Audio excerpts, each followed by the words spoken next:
Welcome everyone to Overberg Asset Management's second webinar for 2024. Today is all about the global productivity-led boom and how best to capture the upside.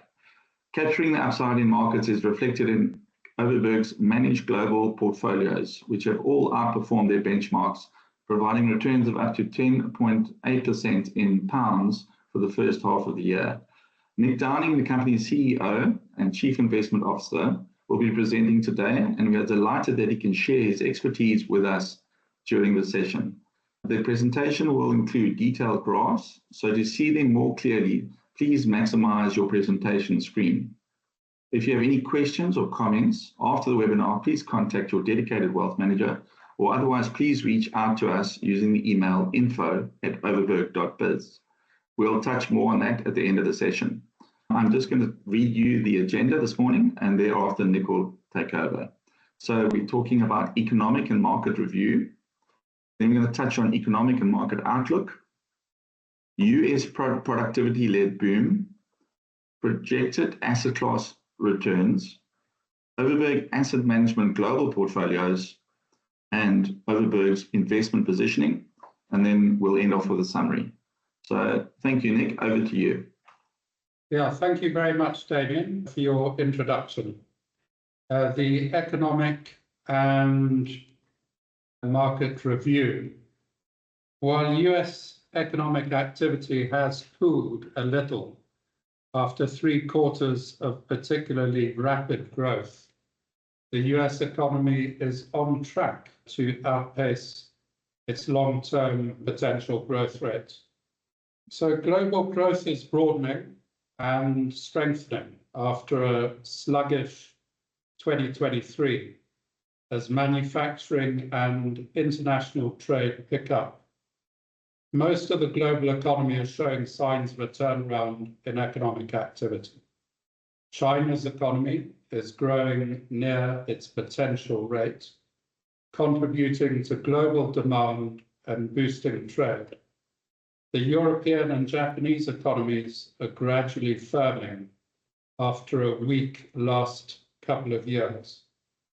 There is more than enough demand, given the strengthening global economy, to sustain the corporate profit cycle, which will support equity markets. Inflation is gradually returning to central bank targets, enabling central banks to cut interest rates. In the second quarter, the European Central Bank, Swedish Riksbank, and the Bank of Canada each cut their policy interest rate by 0.25%. These cuts, together with an earlier rate cut by the Swiss National Bank in the first quarter, mark the beginning of a new global monetary easing cycle, which is expected to continue into 2020. The Bank of England and the Federal Reserve Bank are expected to initiate their rate-cutting cycles in the third quarter. Interest rates are normally cut to avert recessions, but when they are cut whilst economies are still thriving, as appears likely, the stage is set for a potential productivity-led economic boom. So let's look at some of these graphs. The strengthening global economic expansion has translated into solid earnings growth, shown here by steadily rising 12-month expected global earnings. Global earnings momentum, as measured by the year-over-year percent change in forward earnings, is in positive territory and rising. There has been a significant divergence between the forward earnings trends of the technology sector and the overall market, explaining the outperformance of tech-related shares. Technology earnings expectations have risen sharply over the past year, fueled by AI-related companies. The top graph shows technology earnings depicted by the dotted line versus the overall market depicted by the solid line. The bottom graph shows technology earnings are expected to grow at more than double the pace of the overall market. Technology shares, as I'm sure we are all aware, have led the way in global markets. This graph shows the outsized influence of the technology giants on equity indices. The blue and the green lines depict the MSCI World and the MSCI Emerging Market Indices, and the dotted lines, the same indices, excluding NVIDIA and TSMC, respectively. That's the one excluding NVIDIA. This is the one excluding TSMC. One company, NVIDIA, accounted for nearly all of the rise in the MSCI World Index of developed market equities in the second quarter. Meanwhile, TSMC, the Taiwan Semiconductor Manufacturing Company Limited, accounted for an equally distorted portion of the rise in the MSCI Emerging Market Index. TSMC accounts for over 40% of the Taiwan market-weighted index. US equity market returns over the past 18 months have centered on the large AI champions, known as the Magnificent Seven. The blue line above shows the increase in prices indexed to 100 of the mega cap AI champions, known as the Magnificent Seven, over the past 18 months. So from here to there, we have an incredible growth in the share prices. The red line shows the performance over the same period of the remaining constituents of the S&P 500, labeled here as the S&P 400. And the powerful share price gains of the Magnificent Seven are merited. They have been backed by significantly superior profitability. The blue line shows the earnings of the Magnificent Seven over the past 18 months indexed to 100. The red line shows the earnings over the same period of the remaining constituents of the S&P 500, i.e. the S&P 493. The share price outperformance of the mega cap AI shares is merited, backed by significant earnings outperformance. The US equity market is expensive relative to other markets and by historical standards, shown here by the cyclically adjusted price earnings multiple of the US versus the MSCI All-Country World Index, excluding the US. Yes, expensive, but for good reason. And the relative valuation premium, which is here at the moment, has yet to surpass the dot-com bubble peak and even the post-pandemic peak here. Historical precedent alone suggests that US shares have room to get even more expensive. Moreover, the global tech sector is now much more concentrated in the US than it was at the dot-com bubble peak. Almost 80% of the world's combined information technology and communication services sector market capitalization is found in the US, compared with around 50% during the dot-com bubble. Ultimately, it is the trend in earnings which dictates relative performance.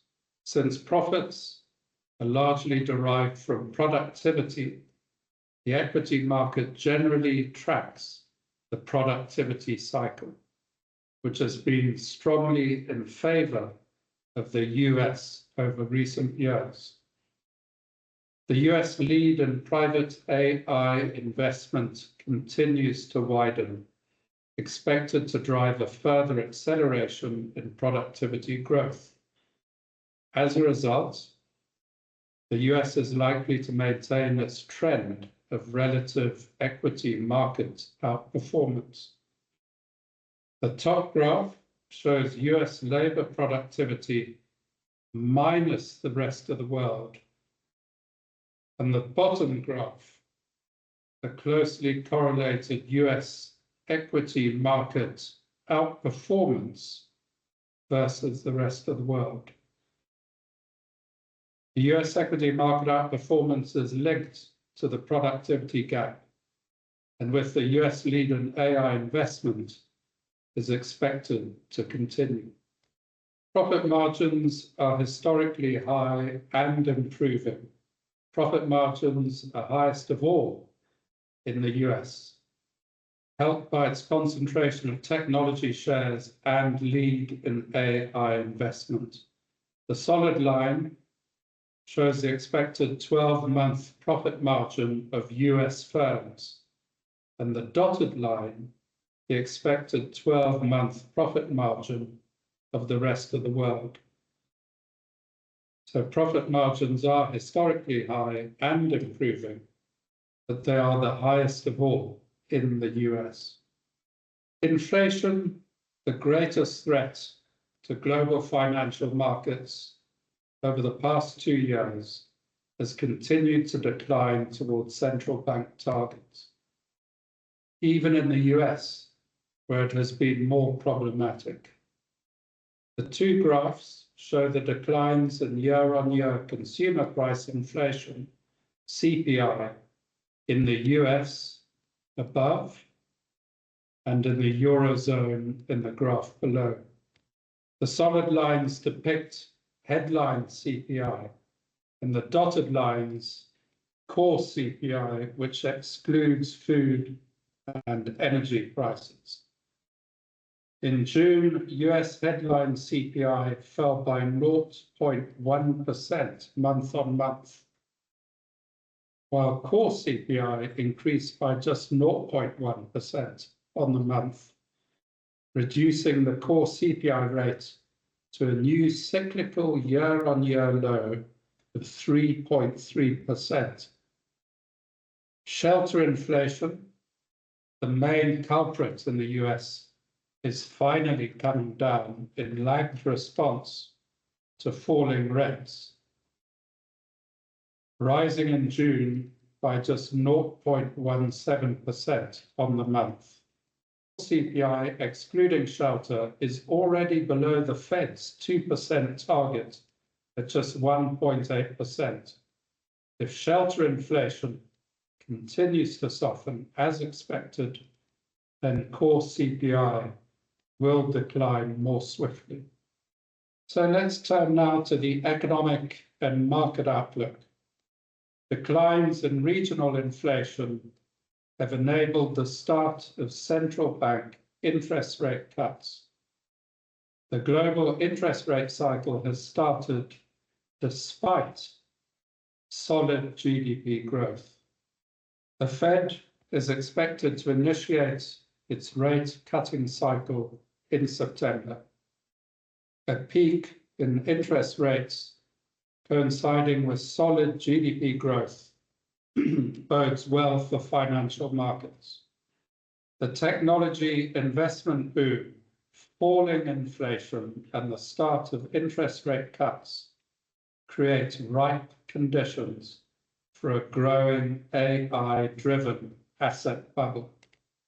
There are strong similarities between now and the internet revolution of the 1990s, but shares are underpinned by stronger fundamentals now than in the 1990s. Also, compared with the 1990s, there is an absence of speculative fever and valuations are more compelling. Productivity growth, after languishing around 1% for a prolonged period, accelerated in line with the internet revolution of the 1990s from 1% to 3.5%, at the same time boosting GDP and capping inflation. The US economy today is on the cusp of a similar upswing in the long-term productivity cycle.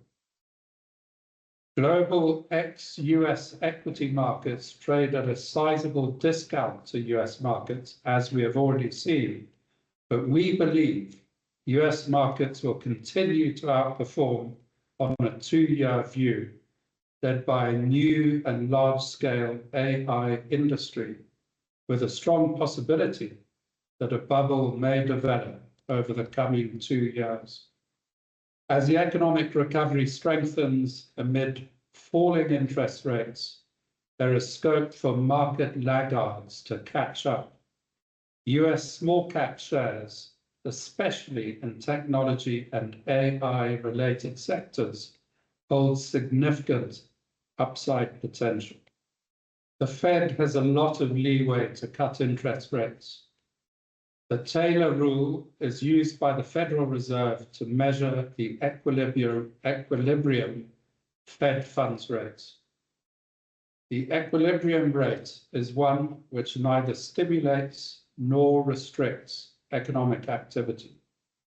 It changes, as shown by the red line, according to economic variables, such as, for instance, the inflation rate. As inflation has declined, the equilibrium rate has also declined. Yet, the Fed funds rate has remained fixed at 5.25%.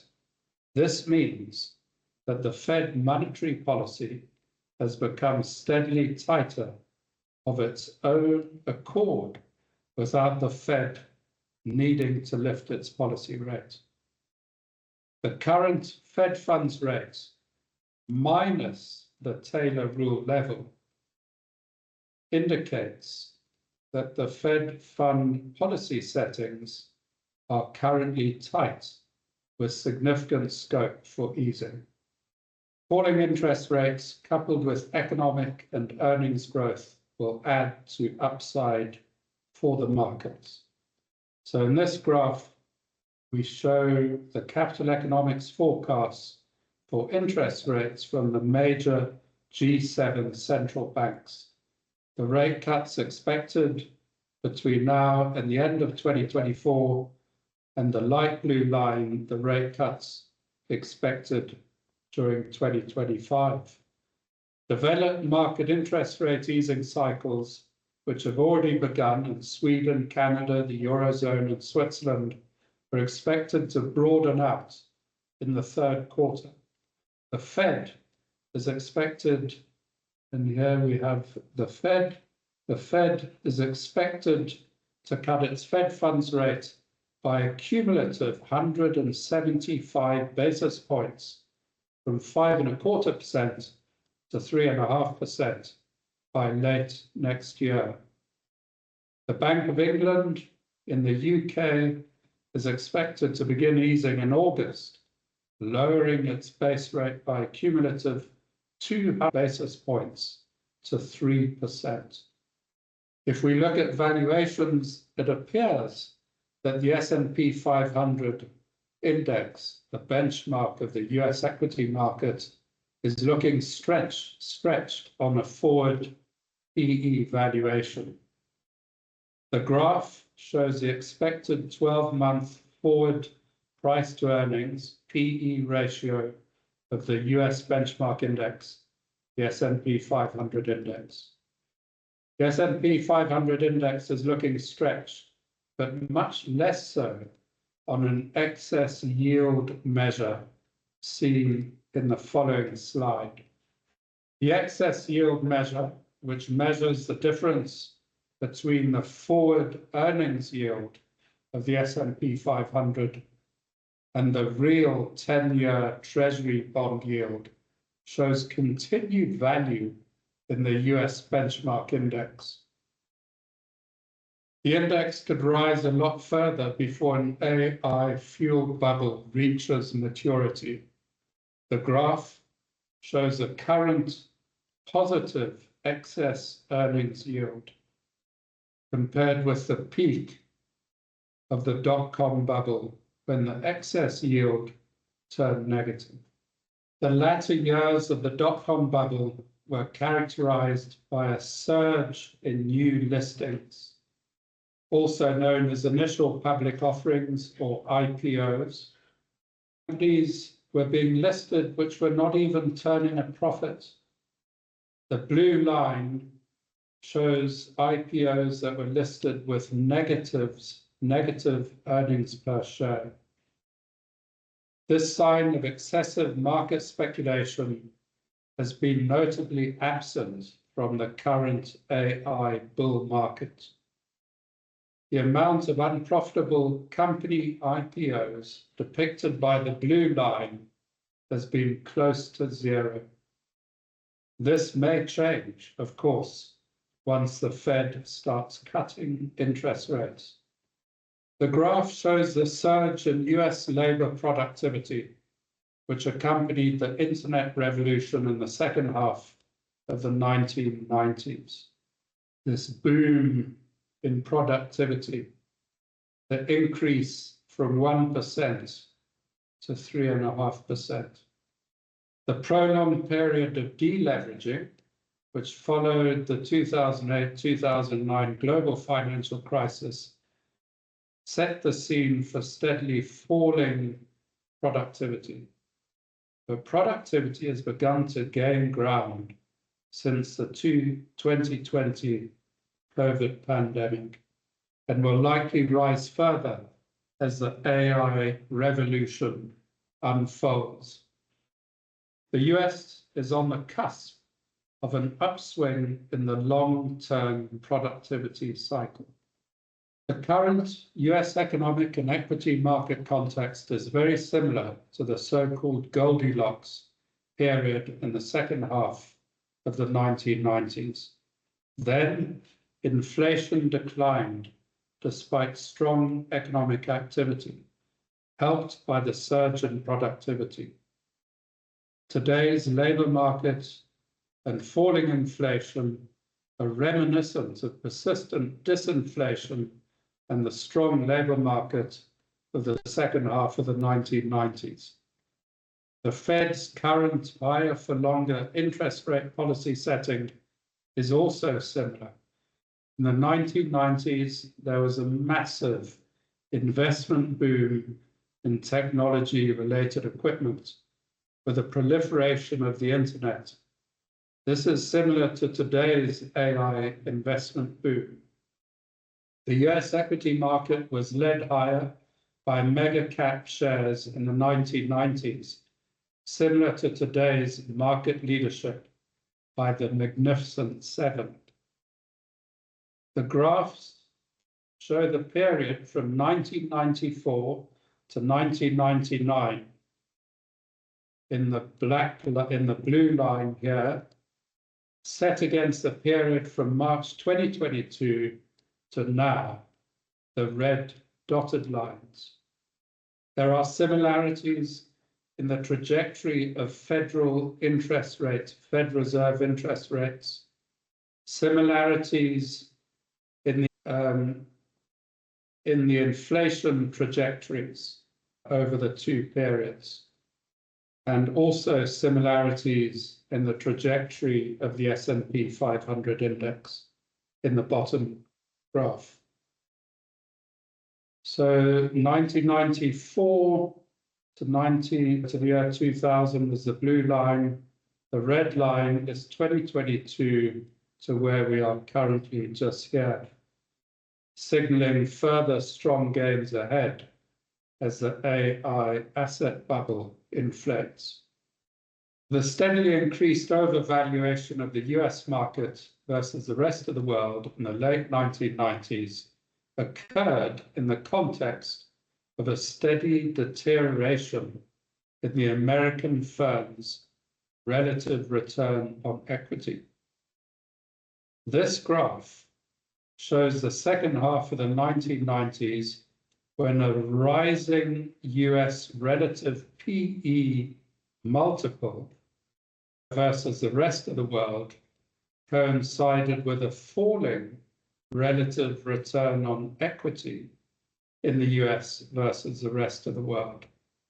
This pattern has not been repeated in the past 15 years. Instead, as shown in this graph, US markets have been bid steadily higher in line with their improving relative return on equity. The outperformance of US equity markets is founded today on sounder fundamentals than in the 1990s internet boom. The nascent AI stock market bubble remains far smaller than the size of the bubble at the end of the dot-com mania. It is assumed that the dot-com bubble began to inflate in the middle of the 1990s, and the current bubble started inflating at the start of 2021. The blue line depicts the NASDAQ index rebased to 100 from 1995 to the year 2001. The green line depicts the NASDAQ index rebased to 100 from 2021 to date. The difference indicates considerable further upside for the NASDAQ 100 index, home to the Magnificent Seven and smaller AI-themed shares. Cause for comfort is that today the bubble in technology shares seems to be inflating to a larger extent due to rising expectations for earnings than as a result of rising valuations. In this graph, we see the forward PE ratios of the mega cap tech shares during the internet revolution. Companies like Qualcomm, Oracle, Cisco, Intel, Microsoft, ginormous PE multiples, 175, 125, 175. The lowest at the peak of the dot-com bubble was around a 50 mark. The following slide shows far more sober valuations for the incumbent AI champions. This graph shows the PE multiples of the 5 largest AI shares. They have risen far less than the champions of the internet revolution, indicating more reasonable valuations and less speculative fever. While the share prices of the AI champions have risen sharply, the bubble seems to be inflating to a larger extent due to rising expectations for earnings and as a result of rising PE multiples. So if we look here, all the PE multiples are well below 50, nothing near 175, 150, etc. In fact, the average seems to be anywhere between 25 and 30. Equities are expected to outperform bonds over the next 2 years, supported by resilient economic growth and monetary easing cycles.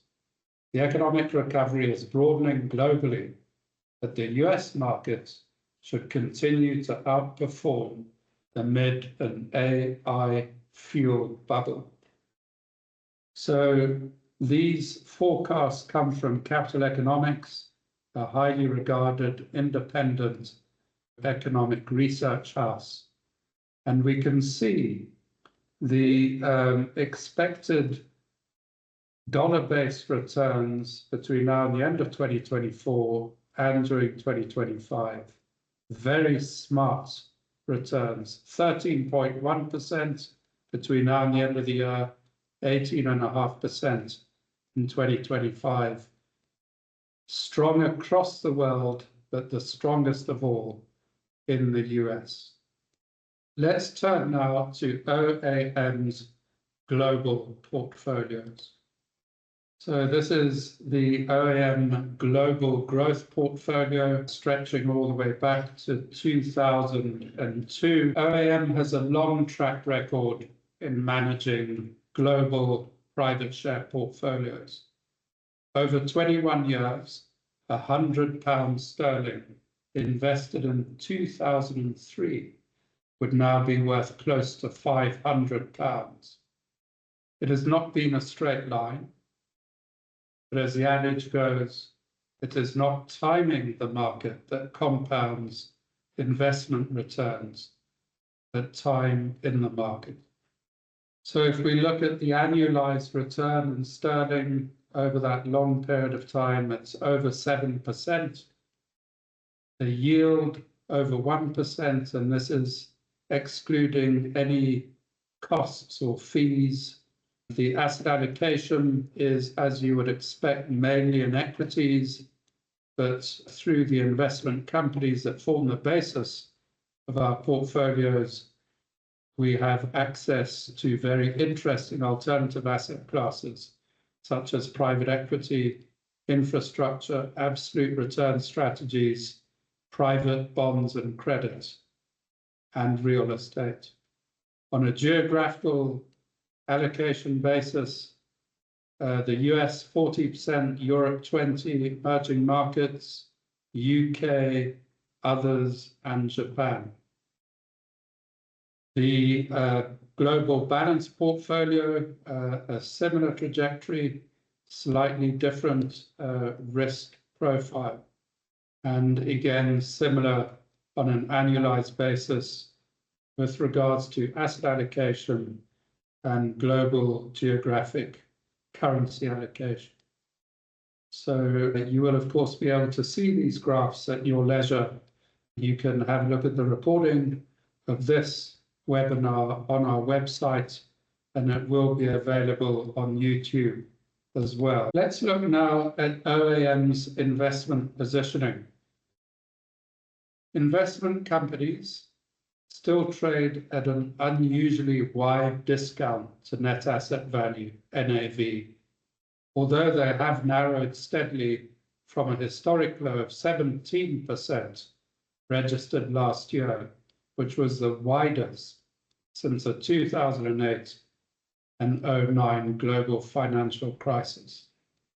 Activist hedge funds, as a result of that value, are circling. Notable institutional investors and activist hedge fund managers are paying close attention to the value on offer. This is reflected in a noticeable pickup in mergers and acquisitions and other corporate activity, resulting in a narrowing in NAV discounts across the investment company sector. NAV narrowing during the upcoming equity bull market will provide a double whammy for investment portfolios. Although moderate, investment companies generally have some form of gearing, which will amplify investment returns in a rising market. The past quarter and the start of this quarter, the position in 3i Group was sold from OAM's global portfolios. Using the proceeds from the sale of 3i Group, we added Edinburgh Worldwide Investment Trust, PLC, to OAM's global portfolios. The next major upleg in financial markets should coincide with the start of interest rate cuts. In the meantime, global equity markets are expected to continue their gradual ascent in line with company earnings growth. The dark line in this graph shows movement in the investment company index over the past 5 years. The light line shows a changing discount to net asset value, NAV, of the investment company index. NAV discounts widen during periods of uncertainty, and they narrow during recovery periods, providing a double whammy to investment portfolios. NAV discounts have narrowed from the extreme levels in October 2023, but remain wide by historical standards. Given the positive outlook for equity markets and the wide NAV discounts on offer, the outlook for investment companies is the most attractive it has been for years. Investment companies form the basis of OAM's global private share portfolios. Group has gained 375% since its addition to OAM's global portfolios in January 2019. We have taken profit on valuation concerns. The decision was taken to sell the holding in 3i Group across global portfolios. The share has performed phenomenally well since being added to client portfolios in January 2019. The share was then trading below £8 per share, shown in the bottom left circle. The share price is currently over £30, representing a 375% gain over 5.5 years at the point of sale, shown in the top right circle. The share price surged 80.5% in 2023, and in the first half of 2024 was up another 26.6%. We are selling the share on valuation grounds, as it now trades at an outsized 40% premium to net asset value, compared with its long-term average premium of 15%. Its largest holding, the discount retail store Action, which comprises 75% of NAV and has been the main driver of 3i's gains over the past few years, is also excessively valued. The current 3i share price implies an enterprise value to EBITDA multiple of 28.5 times, compared with 3i's fair value estimate of 18.5 times, and US peers are trading at an average of 18 times. We will consider re-entering the investment in the future at a more attractive valuation, but in the meantime, have switched the sale proceeds into Edinburgh Worldwide Investment Trust PLC, which offers better value and investment prospects on a 3 to 5 year view. This is a very different looking graph. The most recent addition to our clients' global private share portfolios is Edinburgh Investment Trust PLC, or Edinburgh Worldwide Investment Trust PLC, share code EWI or EWI, as we like to call it. EWI is managed by Baillie Gifford with a mandate to invest in a global portfolio of smaller companies with significant long-term growth potential. The portfolio comprises companies with strong finances and strong economics that have continued to perform well operationally. Nevertheless, EWI has gone through a difficult period of performance, as shown in the graph. As a result, the shares traded at a compelling discount to NAV, a plus or minus 11% NAV discount, when we added the share recently to client portfolios. Given our belief in Baillie Gifford's long-term track record in discovering successful future companies and the ability to generate exceptional returns from a small number of winners, we believe the best time to invest is after a period of unusually weak performance. By region, EWI's largest exposure is to the US at 76%. The US, which is best placed to benefit from development and expenditure in AI, is expected to lead global market gains over the next 18 months. Small cap shares have underperformed by a substantial margin, as we saw earlier in those graphs, and trade at a historically wide discount to the broader US market. The discount is attributed to the sharp increase in central bank interest rates from 2022 to 2023. With interest rates set to enter a global easing cycle, small cap shares are expected to re-rate. EWI also provides a unique opportunity to gain exposure to SpaceX, the unlisted astronautics company which designs, manufactures, and launches advanced rockets and spacecraft. SpaceX made considerable progress in 2023, during which it launched an incredible 2/3 of all worldwide commercial rockets.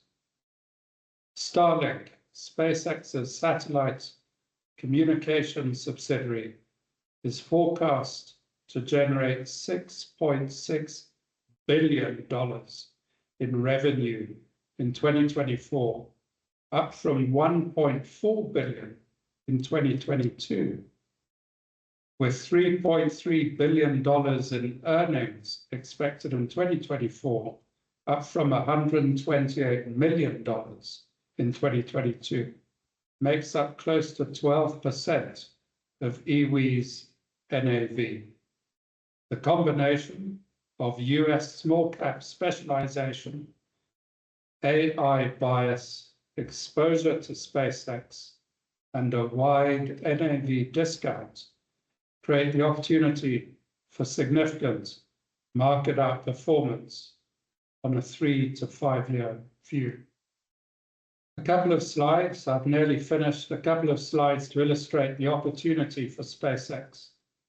The global space economy is at an inflection point. Over 80 nations now have a space presence.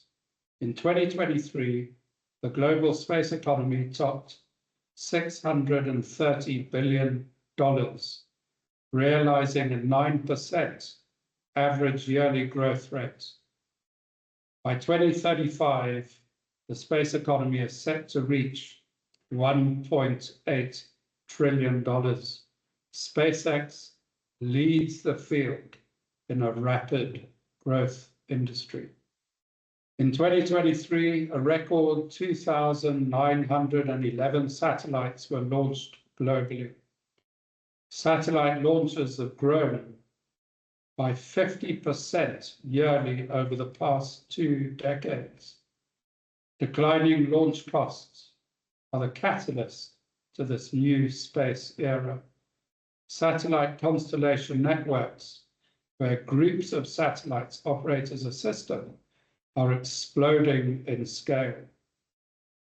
Currently, SpaceX subsidiary Starlink has the largest constellation that totals over 6,220 satellites and expects to grow this into a mega constellation with over 42,000 satellites. The graph here depicts the rapid growth in number of launches successfully completed by SpaceX in the past few years, and the launches already scheduled between now and 2030.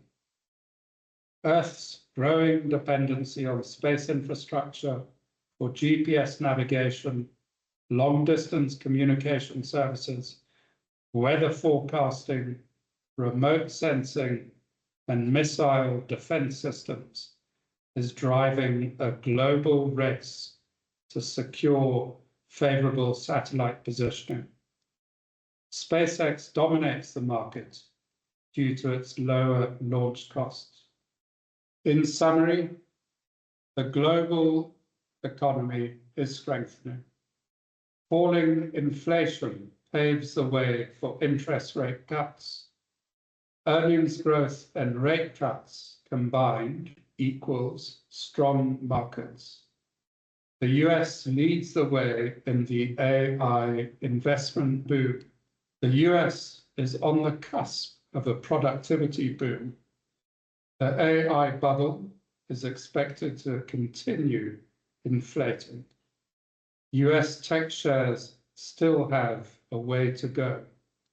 The best way to capture the upside of the unfolding productivity-led boom is by gaining access via investment companies, which form the basis of OAM's global investment strategy.